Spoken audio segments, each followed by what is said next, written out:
যে সকল স্টুডেন্ট এবার উচ্চ মাধ্যমিক পরীক্ষা দিচ্ছ, অর্থাৎ 2025-এ যারা উচ্চ মাধ্যমিক পরীক্ষা দিচ্ছ, তো তাদের জন্য একটা আমি ইম্পর্টেন্ট সাজেশন করেছি। অবশ্যই এটি যারা লজিকটা খুব একটা ভালো পারো না তাদের জন্য এই কোশ্চেনগুলো করা। আশা করি তোমরা যদি এই কোশ্চেনগুলি ফলো করো, এখান থেকে আমি তোমাদের যা কোশ্চেন দিয়েছি এখান থেকেই তোমরা সব কোশ্চেন কমন পাবে। তোমরা একটু ভরসা রেখো, অবশ্যই তোমরা কমন পাবে এখান থেকে। তো তোমাদের তো লজিকের দুটো পোর্শন থাকে জানোই তোমরা, অর্থাৎ অনুমানকে দুটো ভাগে ভাগ করা হয় বা যুক্তিকে দুটো ভাগে ভাগ করা হয়। একটা হচ্ছে অবরোহ যুক্তি আর একটা হচ্ছে আরোহ যুক্তি। তো তোমাদের আমি এখানে কোশ্চেনগুলো যে করেছি দুটো পোর্শনে করেছি।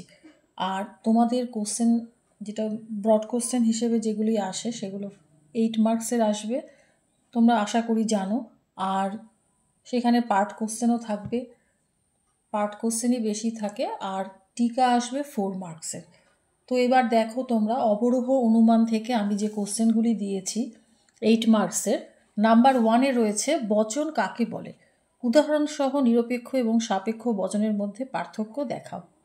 নাম্বার 2, নিরপেক্ষ বচন কাকে বলে, উদাহরণসহ নিরপেক্ষ বচনের বিভিন্ন অংশগুলি চিহ্নিত করো।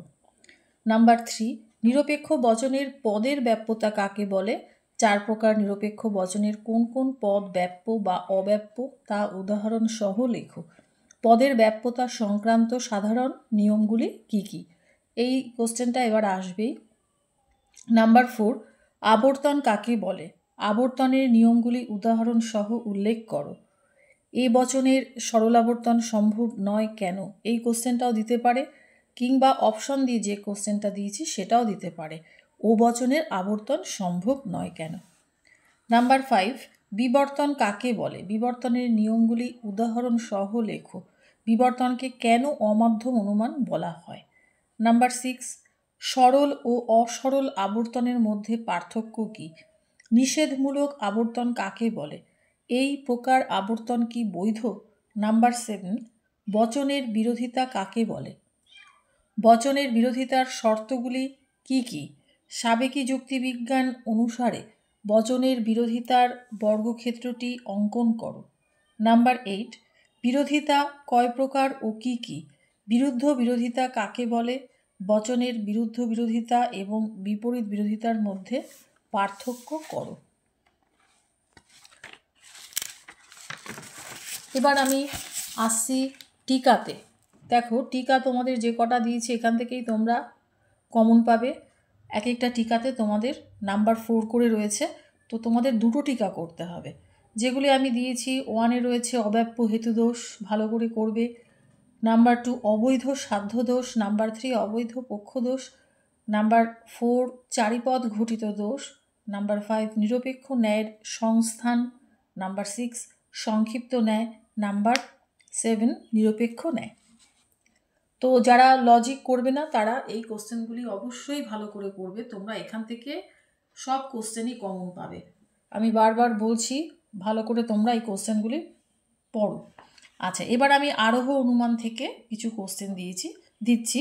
তো যেগুলোই তোমাদের আরোহ অনুমান থেকে আমি দিয়েছি খুব বেশি কোশ্চেন নয়, তবে এগুলি কিন্তু যারা লজিক করছো তাদেরও এই কোশ্চেনগুলি করতে হবে। যেমন মিলের অন্যয় পদ্ধতি ব্যাখ্যা করো, নাম্বার 1-এ রয়েছে। নাম্বার 2, মিলের অন্যয় ব্যতিরেকী পদ্ধতি ব্যাখ্যা করো। এবার দেখো টিকা লেখো, টিকা লেখো। তো এখানে তোমাদের 4 মার্কস করে থাকবে।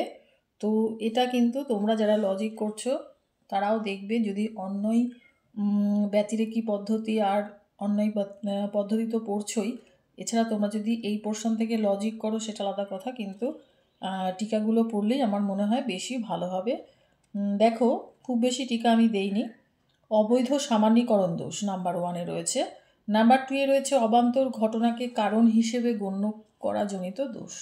নাম্বার 3-তে রয়েছে সহকার্যকে কারণ হিসেবে গ্রহণজনিত দোষ। এবং নাম্বার 4-এ রয়েছে মন্দ উপমা যুক্তি বা দুষ্ট উপমা যুক্তি।